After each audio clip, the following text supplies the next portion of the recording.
Alright, what's up everybody? It's Garrett Roberson from HMR Custom Woodcraft, and I just wanted to do the second video on the table design for the McPherson Mansion Red Oak project.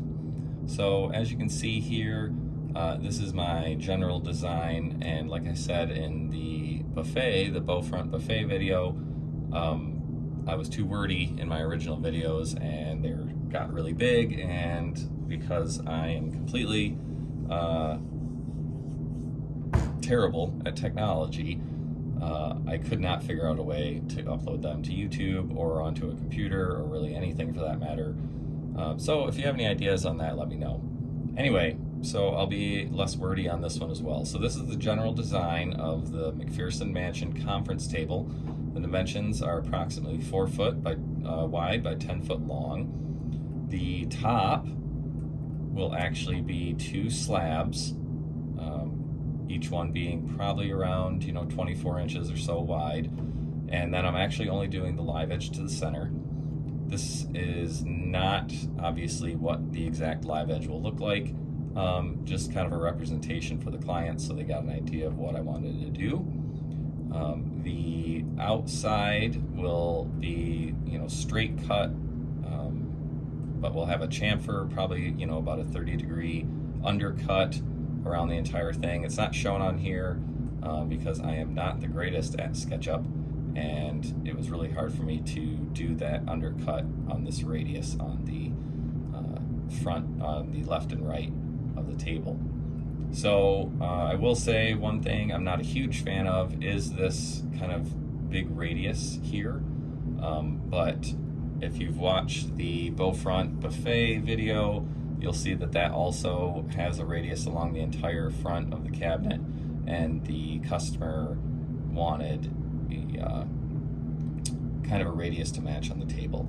Probably what I'll do there is get these slabs up to the point of cutting that radius, and then either send them pictures or have them visit the shop and take a look, and then we'll take it from there. But if they want to cut, we'll do it. So one of the cool kind of features of this is sort of a Greg Klassen ripoff, totally giving credit where credit's due, which is an inlaid piece of glass. So I'm not a river table guy. I really don't like using epoxy other than just kind of filling cracks and voids. Obviously I'll do it if a client ever wanted me to, but I sold them on this piece of glass so that you have a completely smooth top, but you'll still be able to see the live edge running down the middle.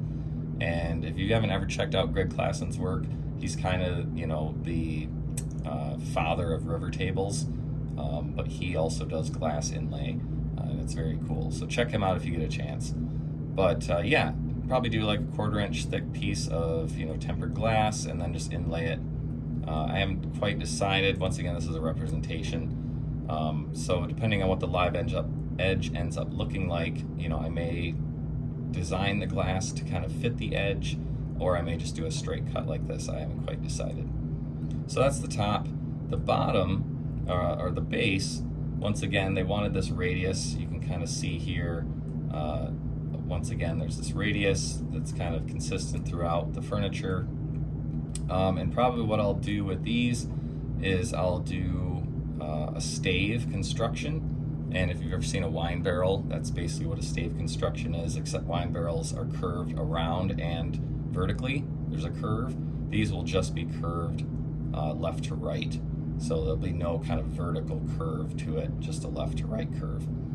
And doing the stave construction, that really gives me a lot of kind of use of the lumber that I have, which I like. And then probably what I'll do is similar to the buffet, which I'll probably create a 3/4 inch Baltic birch curve kind of template, so to speak.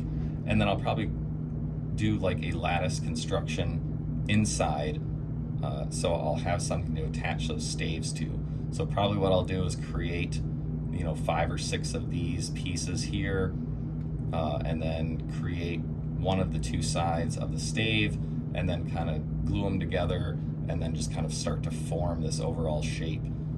And then probably what I'll do is come back with a router jig of some kind and then just go back and forth and smooth that out. and create that nice smooth radius. And then the owner, the customer, client, whatever you want to call it, wanted some beading detail to match, once again, the buffet. The buffet is going to have some beading detail in it as well. And I haven't quite decided if I'm going to do the beading around this small radius or if I might do the beading kind of in between each stave, just to maybe break up the lines a little bit, not have it look like such a big block of wood, which is what they wanted. They wanted kind of a big chunky base, which I dig, but you know, especially with this curve, so I think it worked out pretty well. The last thing really is, you might be asking yourself, what are these random kind of pieces in here? That's my kind of belt and suspenders approach to making sure these slabs stay flat. You know, I may run these stretchers out past and kind of do the same detail that I'm showing here on these, but for now, you know, I was really worried about sag in the middle. So these two long stretchers here will probably be quarter sawn, so they're nice and stable. And I may even bring them out here a little further once I kind of see these slabs. You got a 10-foot run, so this is a really long piece.